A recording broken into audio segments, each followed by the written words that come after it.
subscribe.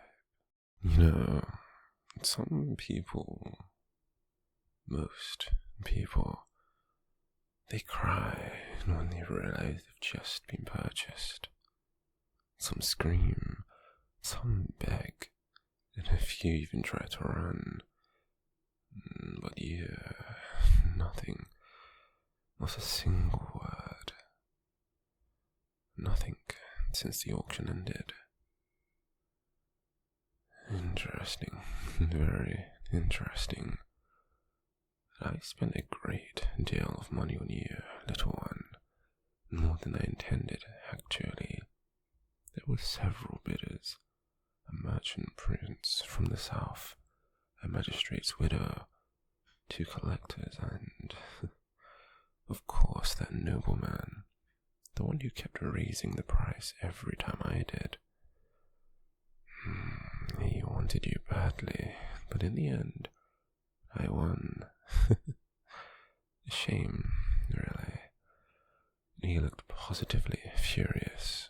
I thought he might faint when the auctioneer handed me your contract.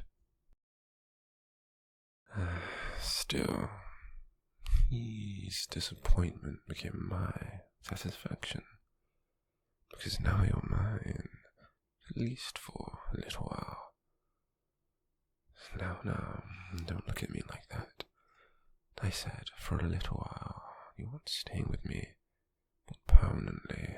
No, you're far too valuable for that. You're an investment, a very expensive investment, and investments must be improved before sold. So, come along now. We have much to discuss. Still silent. It's remarkable. Do you know how rare that is? Most people spend their first hour threatening me, telling me what powerful relatives they have, promising revenge, claiming they'll escape. And you haven't done any of that. You've simply kept watch, listened, observing too. I like that. A quiet servant is often worth twice as much as a loud one. And if you're clever, perhaps even more. And home at last. Private. Finally. That's it. Already learning, are we? And you obey quickly. That's very promising. Now then, let us discuss your future. The nobleman I mentioned earlier, the one who nearly outbid me, he has contacted me. Apparently his interest in you has not diminished. In fact, he has offered nearly double what I paid for you previously. Double. Do you understand how extraordinary that is? Most buyers haggle, they complain, they search for flaws, and this man has practically begged for you. Which means one thing, he sees potential, and if he sees potential, then I intend to make certain that potential becomes reality. You see, my dear, nobles are particular creatures. They care about presentation, appearance, manners, discipline. The smallest mistake can ruin a sale. A slouch, a rude expression, a poorly timed comment. Any of these things can reduce value. And value is everything. Everything. So, before I hand you over, you will be polished. And you'll be refined, improved. Not because I'm kind. And do not misunderstand me, dear. I am a merchant. I deal in profit, nothing more. And although I do admit I've become a little curious about you, most people reveal themselves immediately. with the fear and anger and desperation. But you've hidden everything. You've sat there in the silence, staring at me with those big eyes of yours, as though you're trying to solve a puzzle, as though you're studying me. I do wonder which of us will learn more before this arrangement ends. Now, rules. Very important rules. Rule 1. You will eat properly. I didn't spend a fortune just to have you collapse from exhaustion. You will be fed regularly, no arguments. Rule 2. You will sleep. I know some captors think exhaustion is a form of rebellion. It isn't. It only creates dark circles and poor posture, terrible for business. And Rule 3.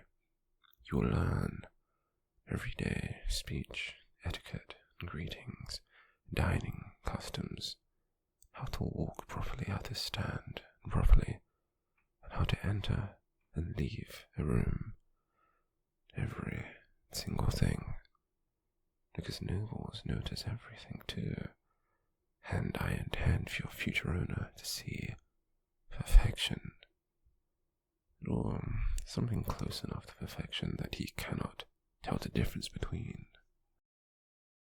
And Rule 4, the most important rule. You will not lie to me. If you hate me, fine. If you fear me, fine. If you spend every waking moment imagining my death, also fine. But do not lie. Dishonesty wastes time, and time costs money. Understood?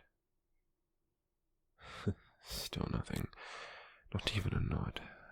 Wow. You really are determined, aren't you? Very well. Keep your silence. For now, I can be patient. A merchant who lacks patience rarely stays wealthy. Do you know something amusing? When I first saw you on that auction platform, I almost walked away. And truly, the price was already absurd, and then you looked up, just for a moment, and everyone else in the crowd was shouting, arguing, competing, yet you remained calm, not defeated, not broken, simply and waiting, as though you knew something they didn't. That intrigued me, and well, curiosity is a dangerous thing, you know. It has emptied many purses before, including mine. And yet, here we are, and now I find myself wondering, what happened before the market? And who are you? Where did you come from? Who taught you to hide your thoughts so well? Questions, and no answers. And that's because you refuse to speak. Perhaps that's why I keep talking. Someone must fill in the silence now. Well, listen carefully now, little one. The nobleman who wants you is wealthy. He's powerful, connected. Your life with him will likely be comfortable. Comfortable by servant standards, at least. You'll have fine clothing, good meals, warm rooms, better than many people receive. But comfort comes with expectations. You will expect obedience, efficiency, grace, and if I'm being honest, he will probably become fascinated by you. People always do. I've only known you for a few hours, and even I'm curious. That alone tells me enough.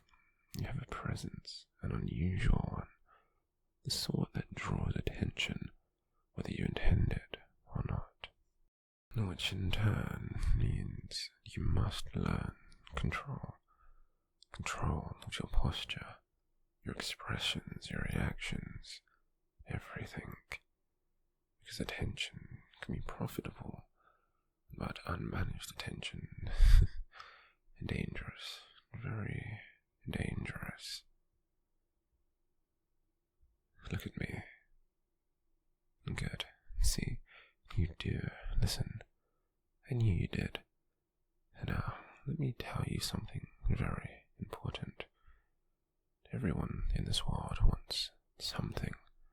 The nobles want status, the merchants profit, the soldiers glory, and the priests devotion. Everyone is chasing something. The trick is learning what they want before they learn what you want. That knowledge keeps people alive, and if you're clever, it gives you power, even in chains. Especially in chains. Remember that. Because despite what people think, captivity and helplessness are not the same thing. Many powerful people have mistaken one for the other, and most regretted it. Well, I think we've accomplished quite a lot today. I mean, you've learned the rules, I've learned you're stubborn, and tomorrow your education begins. The manners, the reading, the conversation, everything a noble household requires. You'll certainly hate parts of it, and you'll probably be bored by most of it. But by the time I'm finished, you will be worth every coin I've spent on you, perhaps even more. And so, rest now and gather your strength, because tomorrow I begin transforming potential into value, and whether you speak or remain silent, I promise you this, that I will uncover every secret hidden behind these quiet eyes of yours, one way or another. So, sleep well, my little investment, because tomorrow